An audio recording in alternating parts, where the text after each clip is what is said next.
নমস্কাৰ, আপুনি চাবলৈ আৰম্ভ কৰিছে SB অসম মিডিয়া। আজি হৈছে 30 জুলাই আৰু আজি ৰাতিপুৱাৰ কেইবাটাও গুৰুত্বপূৰ্ণ খবৰ আহি পৰিছে আৰু এনেধৰণৰ খবৰসমূহ নিতৌ চাবলৈ চেনেলটো ছাবস্ক্ৰাইব কৰি ভিডিঅ'টোত এটা লাইক কৰি দিব। এই মুহূৰ্তত জনাইছোঁ ৰাতিপুৱাৰ প্ৰথমটো ব্ৰেকিং নিউজ। ছাত্ৰ ছাত্ৰীৰ ভৱিষ্যত অন্ধকাৰ কৰি পেলাইছে মোদী চৰকাৰে আৰু ভাৰতৰ শিক্ষা ব্যৱস্থাৰ RSSৰ প্ৰধান শত্ৰু। এই মুহূৰ্তৰ খবৰ জনাইছে এক ডাঙৰ খবৰ। এইবাৰ ৰাহুল গান্ধীৰ এনে বিস্ফোৰক মন্তব্য দেখিবলৈ পোৱা গৈছে। ভাৰতবৰ্ষৰ শিক্ষা ব্যৱস্থাৰ প্ৰধান শত্ৰু হৈছে RSS আৰু দেশৰ শিক্ষা ব্যৱস্থা শেষ কৰি পেলাইছে RSSে। ভাৰতৰ জনতা অন্ধভক্ত হোৱাটো বিচাৰে RSSে আৰু ভাৰতৰ শিক্ষা ব্যৱস্থাৰ আত্মা RSSে দখল কৰি লৈছে। শিক্ষা বিভাগ ধৰ্মেন্দ্ৰ প্ৰধানে চলোৱা নাছিল। ধৰ্মেন্দ্ৰ প্ৰধানক সন্মুখত ৰাখি শিক্ষা বিভাগ চলাইছিল RSSে আৰু এক প্ৰকাৰ বিস্ফোৰক মন্তব্য কৰিছে এইবাৰ বিৰোধী দলৰ দলপতি ৰাহুল গান্ধীয়ে। ধৰ্মেন্দ্ৰ প্ৰধান কেৱল মাত্ৰ RSSৰ পুতলাহে আছিল আৰু RSSে যি কয় তাকেই কৰিছিল ধৰ্মেন্দ্ৰ প্ৰধানে। আৰু আজি প্ৰতিখন বিদ্যালয়তে RSS সমৰ্থিত উপাচাৰ্য আছে। প্ৰকৃত শত্ৰু হৈছে RSSে আৰু ছাত্ৰ ছাত্ৰীৰ ভৱিষ্যতক লৈ হেতালি খেলিছে বিজেপিয়ে। ছাত্ৰ ছাত্ৰীৰ ভৱিষ্যত অন্ধকাৰ কৰি পেলাইছে মোদী চৰকাৰখনে আৰু শেহতীয়াকৈ ছাত্ৰ আন্দোলনত ছাত্ৰ ছাত্ৰীক বৰ্বৰভাৱে আক্ৰমণ কৰা হ'ল আৰু ছাত্ৰ ছাত্ৰীৰ ওপৰত গুলী কৰিবলৈ নিৰ্দেশ দিছিল অমিত শ্বাহে আৰু ছাত্ৰ ছাত্ৰীক পেলেট গানেৰে আক্ৰমণ কৰা হৈছিল। গৃহমন্ত্ৰী অমিত শ্বাহৰ সাহস নাই সংসদত বহিবলৈ আৰু বিৰোধীৰ পৰা আঁতৰি থাকে অমিত শ্বাহ আৰু এইবাৰ এনে বিস্ফোৰক মন্তব্য কৰিছে ৰাহুল গান্ধীয়ে। বিজেপি RSSক কটাক্ষ কৰি লোকসভাত এইবাৰ উদান্ত ভাষণ ৰাহুল গান্ধীৰ। ভাৰতৰ শিক্ষা ব্যৱস্থাৰ আত্মা হৈছে RSS আৰু ভাৰতৰ শিক্ষা ব্যৱস্থা দখল কৰি ৰাখিছে RSSে। আগবাঢ়িছোঁ পৰৱৰ্তী খবৰৰ মাজলৈ। 2500 টকাকৈ লাভ কৰিব অৰুণোদয় আঁচনিৰ ধন। ৰাজ্যৰ মুখ্যমন্ত্ৰী ডক্টৰ হিমন্ত বিশ্ব শৰ্মাৰ বৃহৎ ঘোষণা। এই মুহূৰ্তৰ খবৰ জনাইছে এটি খুবেই গুৰুত্বপূৰ্ণ খবৰ। অৰুণোদয় আঁচনিক লৈ ৰাজ্যৰ মুখ্যমন্ত্ৰী ডক্টৰ হিমন্ত বিশ্ব শৰ্মাৰ এক প্ৰকাৰ বৃহৎ ঘোষণা দেখিবলৈ পোৱা গৈছে। 1250 টকাৰ পৰিৱৰ্তে 2500 টকাকৈ লাভ কৰিব অৰুণোদয় আঁচনিৰ হিতাধিকাৰীসকলে আৰু 1 আগষ্টতে মহিলাৰ একাউণ্টত সোমাই পৰিব এই ধনৰাশি আৰু বানাক্ৰান্ত 4 জিলাৰ মহিলাৰ বাবে চৰকাৰৰ এই বিশেষ ঘোষণা। কেৱল বানাক্ৰান্ত 4 জিলাৰ বাবে এই ঘোষণা কৰিছে ৰাজ্যৰ মুখ্যমন্ত্ৰীগৰাকীয়ে।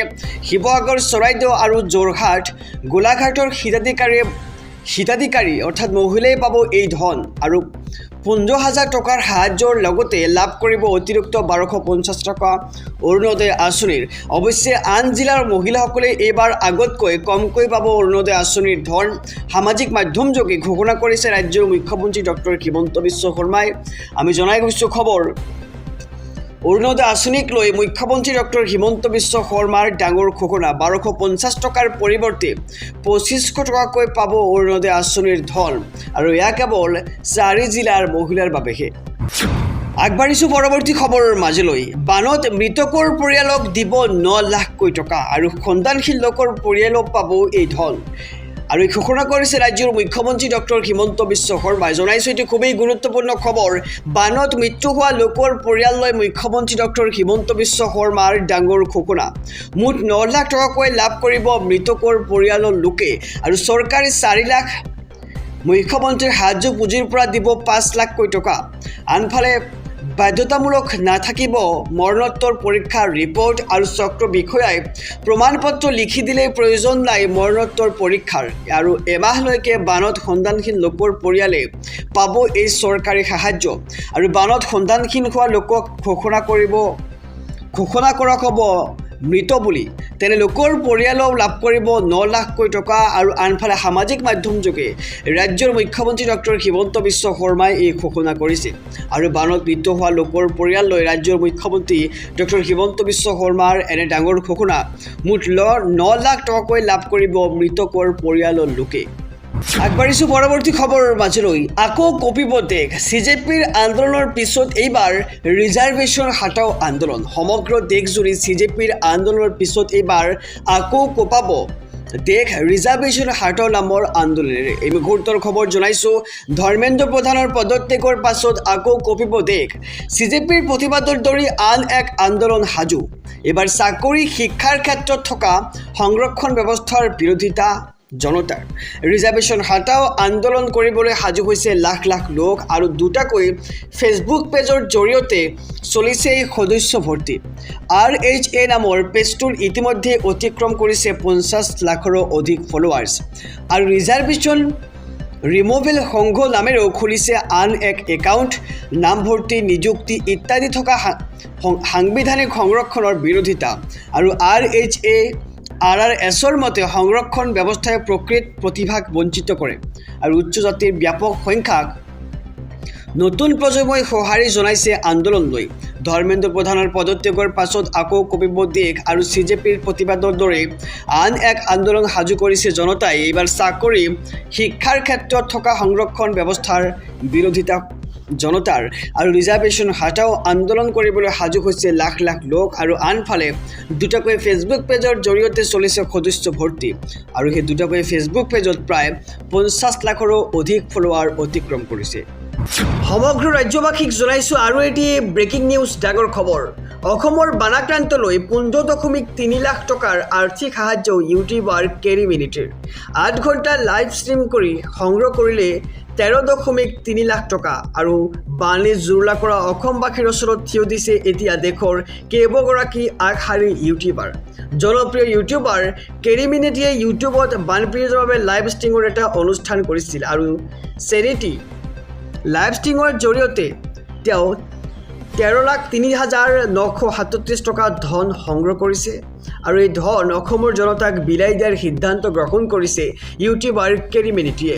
আৰু এইবাৰ অসমৰ বানপীড়িত লৈ কেৰী মিনিটিয়ে আগবঢ়াব এই ধনৰাশি। জনাইছোঁ সবিশেষ প্ৰতিবেদন। বানে জুৰুলা কৰা অসমবাসীৰ ওচৰত এইবাৰ থিয় দিছে দেশৰ কেইবাগৰাকী আগশাৰীৰ ইউটিউবাৰ আৰু জনপ্ৰিয় ইউটিউবাৰ কেৰী মিনিটিয়ে ইউটিউবত বানপীড়িতৰ বাবে কৰিছিল লাইভ ষ্ট্ৰীমৰ এটা ভিডিঅ' আৰু চেৰিটি লাইভ ষ্ট্ৰীমৰ জৰিয়তে তেওঁ 13,03,937 টকা ধন সংগ্ৰহ কৰিছে আৰু তেওঁৰ গেমিং চেনেল কেৰিজ লাইভৰ লাইভ ষ্ট্ৰীমৰ সময়ত ধন সংগ্ৰহ পুঁজিত দেখা গৈছিল 8,23,937 টকাৰ অনুদান আৰু শেষলৈকে এই ধনৰাশি হৈছে গৈ 13,03,937 টকা। এই সম্পূৰ্ণ 13 লাখৰ সৈতে কেৰী মিনিটিয়ে নিজেও পৃথককৈ 2 লাখ টকা তাত যোগ কৰাৰ কথাও সামাজিক মাধ্যমযোগে জনাইছে আৰু এই ধন সংগ্ৰহত দৰ্শক আৰু দাদাসকলক সহযোগিতাৰ বাবে তেওঁ সকলোকে ধন্যবাদ জ্ঞাপন কৰিছে আৰু কেৰী মিনিটিয়ে 15 লাখ টকা ভাৰত কোষৰ জৰিয়তে NDRF প্ৰেৰণ কৰা হ'ব আৰু ভাৰতৰ হিমাচল প্ৰদেশ,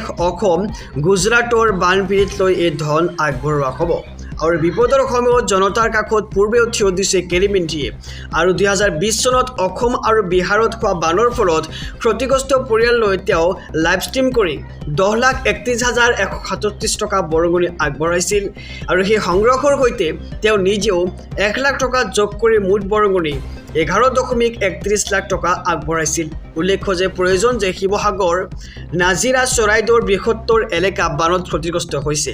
বানৰ ফলত প্ৰায় 4 লাখতকৈ অধিক লোকে ক্ষতিগ্ৰস্ত হৈছে আৰু মৃতকৰ সংখ্যাও 75 পাৰ হৈছে আৰু বৰ্তমানে বহু লোকে সন্ধানহীন হৈ আছে। বিভিন্ন স্থানত এতিয়াও একাঠু পৰ্যন্ত পানী থকাৰ তথ্য আহি আছে। আগবাঢ়িছোঁ পৰৱৰ্তী খবৰৰ মাজলৈ। EMIৰ পৰা বানপীড়িতক ৰেহাই দিয়ক আৰু বেংগালুৰু চৰকাৰলৈ আহ্বান উৎপল শৰ্মাৰ। এই মুহূৰ্তৰ খবৰ জনাইছোঁ, বানপীড়িতক EMIৰ পৰা ৰেহাই দিয়াৰ আহ্বান আছুৰ আৰু অত্যন্ত 6 মাহৰ বাবে বেংক আৰু বিত্তীয় প্ৰতিষ্ঠানে দিয়ক এই ৰেহাই। বেংক বা বিত্তীয় প্ৰতিষ্ঠানক এই সন্দৰ্ভত চৰকাৰে দিয়ক নিৰ্দেশনা আৰু বানপীড়িতৰ হৈ এই ঋণ পৰিশোধ কৰাৰ দায়িত্ব চৰকাৰে গ্ৰহণ কৰে বুলি এতিয়া মন্তব্য কৰা হৈছে আছুৰ ফালৰ পৰা। নিৰ্বাচনৰ আগত চৰকাৰে ঋণ মাফ কৰাৰ সিদ্ধান্ত লয় আৰু চৰকাৰে এই বানপীড়িতক EMIৰ পৰিশোধৰ পৰা সকাহ দিব লাগে আৰু বানপীড়িতৰ EMI পৰিশোধক লৈ এই মন্তব্য কৰিছে আছুৰ সভাপতি উৎপল শৰ্মাই আৰু সমান্তৰালকৈ বন্যাত্ৰলৈ চৰকাৰে দিব বিচৰা ক্ষতিপূৰণক লৈ মন্তব্য কৰিছে আছুৰ ফালৰ পৰা আৰু বানাক্ৰান্তক চৰকাৰে 15,000 টকাৰ সাহায্যটো খুব কম হৈছে বুলি মন্তব্য আৰু প্ৰতিটো পৰিয়ালক প্ৰথম কিস্তিতে 50ৰ পৰা 1 লাখ টকা দিয়ক চৰকাৰে আৰু বানপীড়িতক EMIৰ পৰা ৰেহাই দিয়াৰ আহ্বান আছুৰ ফালৰ পৰা তেওঁ মন্তব্য কৰিছে যে অত্যন্ত 6 মাহৰ বাবে হ'লেও বেংক বা বিত্তীয় প্ৰতিষ্ঠানে দিয়ক ৰেহাই EMIৰ পৰা সমগ্ৰ ৰাজ্যবাসীক জনাইছো আৰু এটি ব্ৰেকিং নিউজ ৰাজ্যত মুছলধাৰ বৰষুণ আৰু বৰষুণৰ পিছত আজিও গুৱাহাটীত বান দেখিবলৈ পোৱা গৈছে আৰু বিশেষ কাম নাথাকিলে আপুনি নাকিব ঘৰৰ পৰা ওলাই এক খবৰ জনাইছো পুনৰ এজাক বৰষুণতেই বুৰিল গুৱাহাটীৰ অভিজাত্য বিশেষ কাম নাথাকিলে আপুনি ঘৰৰ পৰা ওলাই নাকিব মহানগৰী মুছলধাৰ বৰষুণৰ পিছতেই গুৱাহাটীত সাগৰ সদৃশ্য পৰিৱেশ দেখিবলৈ পোৱা গৈছে বুধবাৰে বিয়লিৰ এজাক বৰষুণতেই বুৰিল গুৱাহাটী মহানগৰীৰ বিভিন্ন প্ৰান্ত আৰু 37 নং ৰাষ্ট্ৰীয় ঘাইপথৰ বৰাগাঁও গড়চুকত কৃত্ৰিম বান দেখিবলৈ পোৱা গৈছে আনফালে বেহাৰবাৰী ৰুক্মিণী গাঁও জোৰাবাটত কৃত্ৰিম বানৰ আশংকা আৰু ৰাজপথত হোৱা কৃত্ৰিম বানত আবদ্ধ হৈ পৰিছে বহু যান বাহন পুনৰ এজাক বৰষুণতেই বুৰিল এইবাৰ গুৱাহাটীৰ অভিজাত্য আৰু মুছলধাৰ বৰষুণৰ ফলত সৃষ্টি হৈছে বানপানী আৰু বিশেষ কাম নাথাকিলে আপুনি ঘৰৰ পৰা ওলাই নাকিব মহানগৰীলৈ আৰু মুছলধাৰ বৰষুণৰ পিছতেই গুৱাহাটীত সাগৰ সদৃশ্য পৰিৱেশৰ সৃষ্টি হোৱা দেখিবলৈ পোৱা গৈছে